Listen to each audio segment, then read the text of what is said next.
kesombongan, hancur semua kebaikannya. Naudzubillah min. Ini yang sudah ibadah aja tidak boleh sombong. Allah gambarkan kepada kita yang ibadah, yang sudah sholat, yang sudah puasa, yang rajin sedekah, yang ngasih orang berbuka, yang wakaf tanah, bangun masjid, bangun pondok pesantren, panti asuhan, tidak boleh sombong. Yang ibadah tidak boleh sombong. Apalagi yang tidak ibadah. Terutama kadang sekarang yang sombong itu yang tidak ibadah, lebih sombong lagi. Yang tidak sholat lebih sombong dari yang sholat. Oh, Ustaz, memang itu sholat tak kebakaman dulu, mending aku nah, tidak sholat sama sekali. Nah, untuk yang tidak sholat lebih sombong. Yang sholat aja tidak boleh kita keluar dari masjid merasa angkuh, merasa paling lah, tidak boleh. Kenapa? Kita tidak tahu sholat kita ini diterima Allah apa tidak. Tidak ada yang tahu di antara kita. Allah sembunyikan semuanya kebaikan kita. Maka kita jangan pernah meremehkan siapapun, jangan pernah merendahkan siapapun. Bisa jadi orang yang kita rendahkan, dia adalah orang yang dekat dengan Allah Subhanahu wa Ta'ala. Maka ini, ayo sama-sama sambut Ramadan dengan kebersihan hati. Hati bersih ini sumber kebaikan semuanya. Allah curahkan rahmat. Jadi kalau kita mau dapat tuangan air yang bersih, dapat anugerah yang banyak, siapkan wadahnya. Kita kalau ada tetangga pulang dari umroh, balik dari umroh, dia sampaikan, Pak, ya silakan datang ke rumah, bawa cangkir untuk wadah air zam-zam. Masya Allah, nanti saya kasih air zam-zam. Masya Allah. Datang bapak tadi bawa cangkir. Ternyata di dalam cangkirnya ada kotoran hewan. Alhamdulillah. Ada kotoran cicak, ada kotoran segalanya. Maka dia datang membawa cangkir yang kotor. Dituangkan air zam-zam. Air zam-zam yang istimewa, tidak ada manfaatnya, tidak bisa dipakai, tidak bisa diminum kalau cangkirnya kotor. Begitulah kondisi hati kita. Jangan kita remehkan, wadah ini harus kita siapkan. Hati ini sumber pandangan Allah. Innallaha la yanzuru ila suwarikum wa amwalikum, walakin yanzuru ila qulubikum wa amalikum. Allah tidak pernah pandang wajah kita, rupa kita, pakaian kita, kendaraan kita, rumah kita. Allah tidak pernah pandang. Yang Allah pandang adalah qulubikum, hati-hati kita, wa amalikum, dan amal ibadah kita. Ini yang jadi pandangan Allah. Jadi kita minta maaf. Silahkan mau membersihkan muka, boleh, namun jangan lupa kita harus membersihkan hati. Muka ini sumber pandangan manusia. Orang mandang kita di muka kita, tapi Allah pandang di hati kita. Hati ini sumber pandangan Allah. Jangan ada simpan keburukan, jangan ada simpan kedengkian, hasad, iri, na'udzubillah, sombong, sum'ah, ria. Hati-hati, ini amal kita rawan sekali. Ada ria, ada semua penyakit-penyakit hati. La tubtilus sadaqah. Jangan batalkan sedekah, jangan batalkan ibadah dengan keburukan. Ada ria. Ria itu apa? Ria itu menampakkan amal supaya dipuji orang. Nampakkan amal itu ria. Masya Allah. Ada sum'ah. Apa itu sum'ah? Sum'ah itu memberitahukan amal agar orang memuji. Itu beda tipis saja. Tujuannya satu, caranya berbeda. Jadi gimana Ustaz kalau beramal? Lepaskan semuanya, hilangkan semuanya. Jangan takut beramal karena manusia, dan jangan pernah beramal karena manusia. Karena orang tarkul amal li ajlin nas ria. Orang yang beramal takut beramal gara-gara manusia. Nah, harusnya sudah mau sedekah, siap nih duit 100.000, sudah mau masuk celengan. Tiba-tiba ada kawan sebelah, kawan kita, CS kita. Kaget aku dibutuh pula nak sedekah. Kaget bela. Selesai dari pengajian, selesai dari keluar dari masjid ini baru aku nak masukkan. Masya Allah. Tiba-tiba keluar dari masjid terlupa. Itu penyakit kita kadang.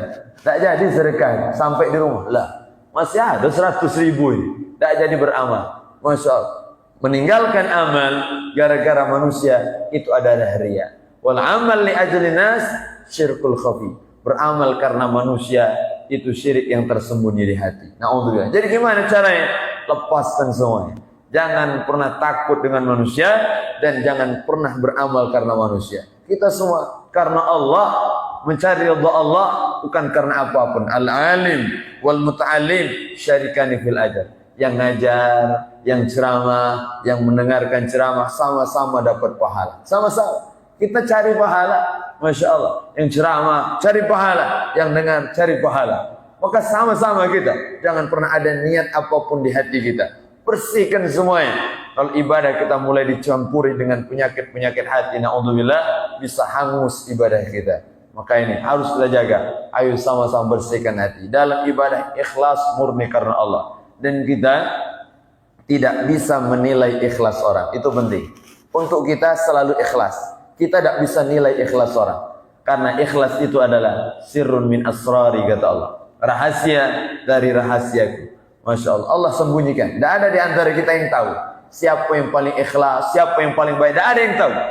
Semua ini rahasia Allah. Maka kita tidak boleh nilai orang. Ada orang menyebutkan sumbangannya, ada orang namanya disebut, dia ngomong ada ikhlas bapak itu. Belum tentu. Karena ada orang menyebutkan sedekah orang itu, belum tentu orang yang disebut sudah ikhlas.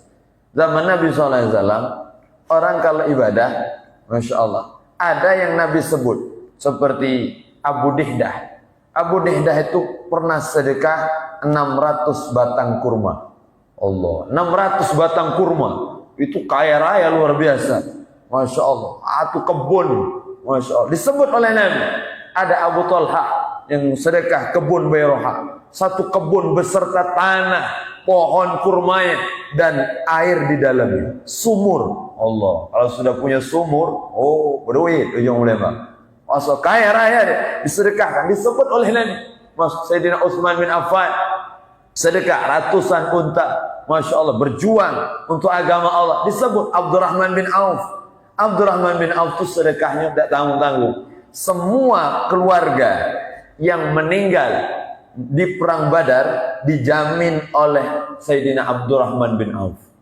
Jadi beliau jamin semua orang yang ditinggal oleh keluarganya, keluarga itu dijamin oleh Abdurrahman bin Auf. Kaya raya. Masya Allah, berduitnya. Masya Allah. Disebut oleh Nabi SAW. Dan saking kaya Abdurrahman bin Auf, beliau punya kapak. Saking kaya, kapak beliau itu dari emas. Oh, kapak untuk melah kayu dari emas. Oh, berduitnya dia. Masya Allah, kalau kita sekarang sandal kita dari emas. Oh, Masya Allah. Bayangkan, bawa sandal ke masjid dari emas. Insya Allah belum sampai masjid dah hilang. Jangan ke sandal, uangnya lagi hilang. Masya Allah. Apa nanti? Kaya raya. Kita, Masya Allah. Maka disebut oleh Nabi SAW. Disebut. Apa kata ikhlas? Orang yang ikhlas. Kita sedekah mau disebut, tidak disebut, tidak masalah. Yang penting kita yang sedekah, jangan minta disebut. Itu aja.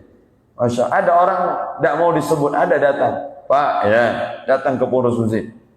Tolong, saya mau sedekah. Siap. Tolong jangan sebut nama saya. Tulis saja hamba Allah. Wah, ikhlas Bapak ini. Ditanya oleh pengurus, berapa nak nyumbang? Ini ada 5.000 rupiah. Dalam hati pengurus, 5.000 Pak, habis bidol. Masya apa arti? Sedekah. Maka ini bersihkan. Ibadah kita benar-benar harus bersih karena Allah. Murni karena Allah. Kita mau baca Quran. Di kantor, di masjid, dimanapun. Jangan takut dengan manusia. Kadang di kantor mau baca Quran segan kita. Aku kaget dikatai soleh pula ini. Padahal nama aku Iwan umpamanya. Masya Allah. Aku dipuji orang pula. Tidak usah takut. Di kantor ada kesempatan baca Quran. Masya Allah. Di masjid, di jalan, di mobil, baca. Tidak usah takut dengan manusia. Ini kadang penyakit kita. Gara-gara takut akhirnya tidak baca Quran. Oh, ngapalah tidak terbaca tadi. Gara-gara takut si Anu. No. Masya Allah. Pegang api pula budak itu. Masya Allah. Kaget moto aku diviralkannya. Aku lagi baca Quran.